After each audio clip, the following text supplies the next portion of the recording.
Saya nak sembang sikit. Apa kelebihan bila korang dah convert FI?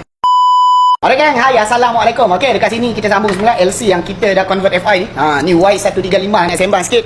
Apa kelebihan bila korang dah convert FI? Okey, yang pertama ni geng, kita motor akan jadi lagi power. Itu yang pertama. Bila korang dah convert FI, motor akan lagi power dan lagi jimat minyak. Kenapa boleh berlaku macam tu? Okey, untuk LC carburetor. Okey, kalau korang dah modified pakai carburetor, korang punya minyak tu dia tak akan lurus lah. Kalau ngam pun dia tak akan lurus. Dia ada part dia terlebih sikit, ada part dia kurang sikit. So bila terlebih sikit, itu yang minyak makan sikit. Okay, kuat makan minyak sikit bang. Kurang sikit, itu yang power jadi kurang sikit geng.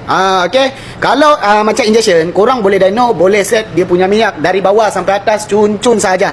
Macam mana enjin tu minta, macam tu saja dia bagi. Dia tak bagi lebih, dia tak bagi kurang. Jadi motor pun lagi jimat minyak dan lagi power. Okay, dan kelebihan yang lain, macam kepala lah. Okey, kepala kita boleh pakai kepala Y15 dekat sini. Kalau korang tengok, saya dah pakai kepala Y15 V1. Boleh juga pakai kepala asal pun boleh, tak ada masalah. Cuma sini saya letak kepala Y15. Okey, itulah kelebihan-kelebihan dia bila korang dah convert FI. Siapa lagi yang nak convert FI? Saya ada jual package combo. Nanti saya letak beg kuning dekat bawah, korang boleh order. Okey, jangan lupa kasih tekan follow, like and share geng. Mantap.